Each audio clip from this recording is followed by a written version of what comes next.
O God, may the words of my mouth and the meditations of all our hearts be acceptable in your sight. Take my lips and speak with them. Take our minds and think with them. Take our hearts and set them on fire. Amen. Well, over the last several weeks, we've been exploring this question of why church? Why do we need church? Why do we get up on a Sunday morning, and why do we come here? Why do we devote our time and our energy to gathering? After all, we can experience God in the beauty of creation, whether it's on the golf course, on the lake, in our backyard. We can experience God in all these other ways. Why do we need to come here to church? And it's an important question for us to be asking because I think, one, it's something we always need to answer for ourselves. It reminds us what we're doing and why it's important. It's also a question I'm asking us as we're on our journey from Easter at the beginning of April to Pentecost Sunday, which is Memorial Day weekend, when we'll be having our confirmation students join the church. And if we're going to be asking them why they want to join the church, it only seems fitting that we kind of ask ourselves that same question. What is so important about church that we commit this time and this energy?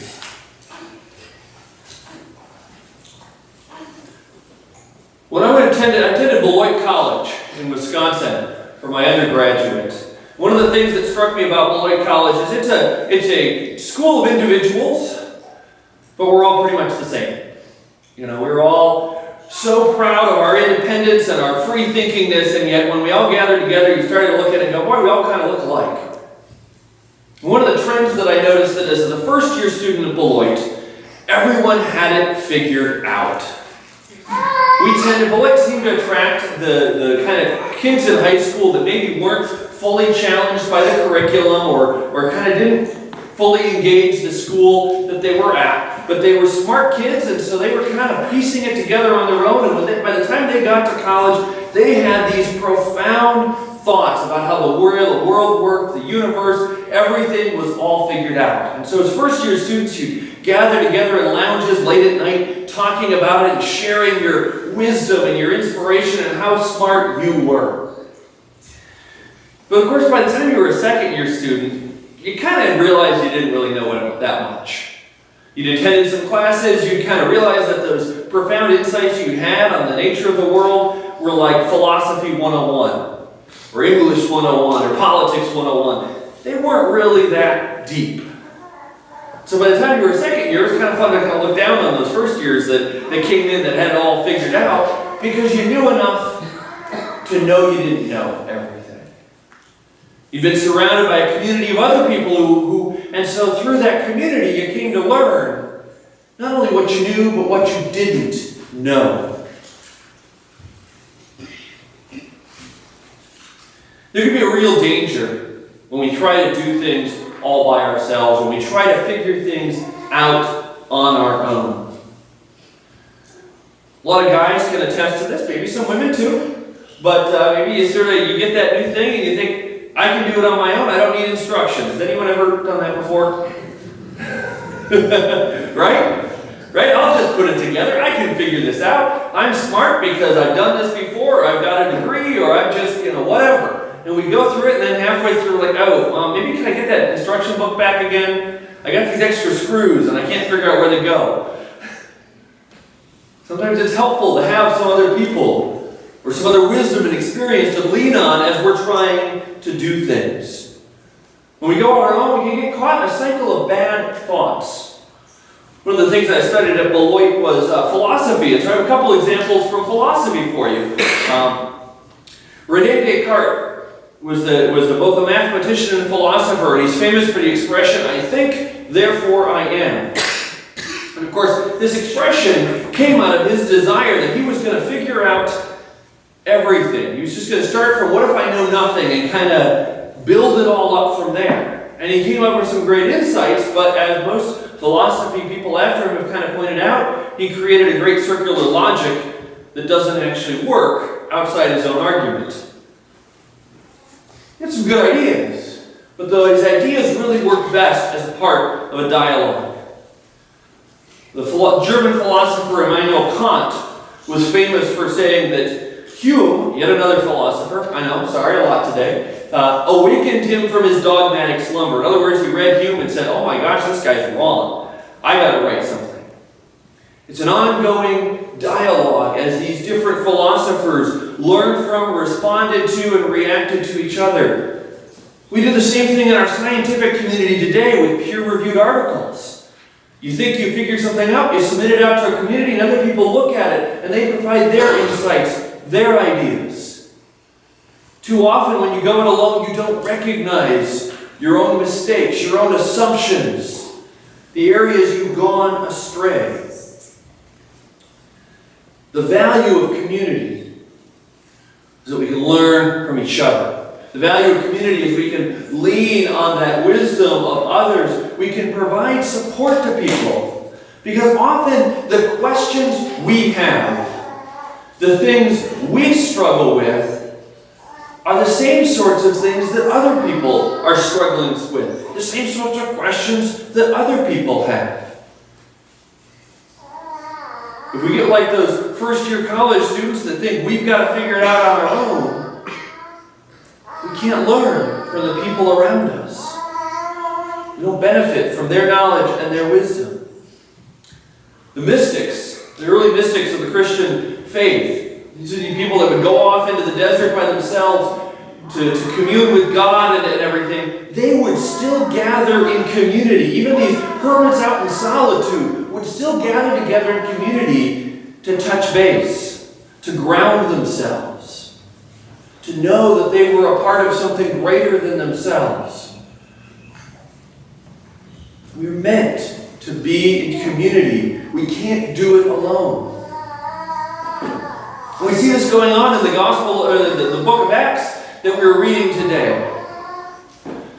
The official is traveling down the road and he's looking at the scroll from the prophet Isaiah, and he's trying to figure out what's going on. He's trying to understand what's happening in this story. And so Philip, led by the Spirit, comes alongside him and starts to converse with him. Starts to correct some of the assumptions that the man maybe had gone differently, but also Philip shares his own experience. Because if you simply read the scroll of the prophet Isaiah, it doesn't specifically say anything about Jesus. There's no way you could know, but Philip was able to say, let me tell you about Jesus. Let me tell you about this experience I've had, this wisdom I've gained, this way that I've been in touch with God, so that you can understand God better for yourself. In the process, he helps the official, he helps the man come to a better understanding and a deeper experience of God. So the man says, well, what's keeping me from being baptized? What's keeping me from entering into the same sort of relationship with God that you do? In the United Church of Christ and the United Methodist Church, we celebrate infant baptism, which is to say that we allow even people as young as a couple of days old to be baptized. We don't really have a cap on the underage.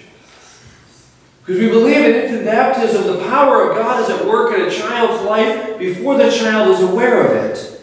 And we believe that a part of that baptism is a commitment of individuals to raise someone in the faith. We don't believe that faith is this solitary journey that we do on our own. We believe it's something we do in a community. And so if you look through the liturgy of the baptism, there's a commitment by the parents or the sponsors to raise the child in the faith. And there's a commitment by the congregation. There's a commitment by the church community that says, we will help raise this child. Because we know we can't do it alone. Parents know that. My wife and I always ask ourselves, how in the world does any single parent do it? Because we can't do it with just the two of us sometimes. And usually the reality is we don't just do it on our own, we lean on other people. I couldn't be up here on Sunday morning if it wasn't for people watching my kids right now. We can't do these things alone, and the same is true with our faith. So when we have those doubts, when we have those struggles, when we have those questions, we need someone to turn to, just like that man needs Philip to help explain the Scriptures to him. I have never met anyone who can read the Scriptures and just say, okay, I got it. I got no questions. It's pretty simple. In fact, one of the worst assumptions you can ever make is, I know what I'm talking about. Now, I obviously have put some thought into what I'm saying. But just like each of you, I struggle to understand just what's going on in that. That's why we need church. That's why we need that community, so that we can teach each other about faith. So we can learn from each other. Sometimes it has a formal role. It's things like worship and Sunday school, where we pass on the faith in clear and structured ways to others, but sometimes it's much subtler than that.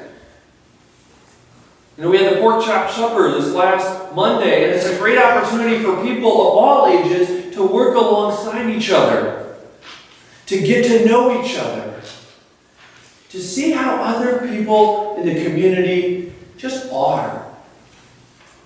But often we don't realize the ways that we are quietly teaching others what it means to be a Christian. Hopefully we're doing it by our good examples and not our bad. But just every little part. How we treat each other, how we care for each other, how we reach out when people are hurting is something that other people look to and say, oh, that's how we're meant to be. That's how we're meant to care. That's how we're meant to live. Power of community and that teaching of the faith is this ongoing thing that we do together. It's part of who we are. So what can we do? Do we do a good job of turning to others when we need help? Because one of the worst things we can do is we can tell everyone else, yeah, you need church, but me, I can go it alone. Just like that person that says, yeah, if you've got any questions, call tech support, but I'm not going to bother to open my instruction booklet to get help when I have a problem. We need to turn and ask for help. Do we do a good job of reaching out to others when they need help? Sometimes in the church, we can start to just see the church as something that's offered. What can I get out of this church? What can the church do for me? Do we ever fall into that trap? Do we ever fall into the trap? Sometimes I know in the church we fall into the trap of thinking, what can the people do for us? We need Sunday school teachers. Who's going to teach? What can you do for us? Community isn't just about that. It's about all of us working together, all of us being on a journey. Today we're going to celebrate communion, and the beauty of communion is that everyone is valued and everyone is needed at the table. It's a time where we can all be present together around that table and share in the fellowship of the church. One of the things that Marianne and I are realizing we have to be more intentional about now as we have children is how do we set up our dinner table? We have to kind of make sure we put our phones away. We expect our kids to be present and paying attention. Maybe we need to make sure we're being present and paying attention.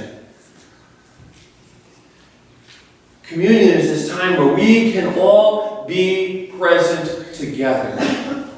We gather together around the table because all of us are in need of God's grace. All of us are in need of something. And all of us have something to offer. The table is open to all. The table needs everyone there. Because we are a community. And through that community, we pass on the faith. We pass on the story of how God is present in our lives.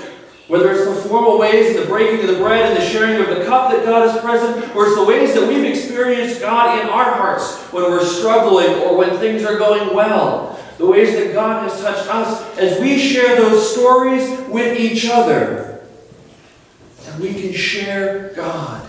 We pass on that faith. We help others to come to know God as we have. That's the beauty. It's the power of the church.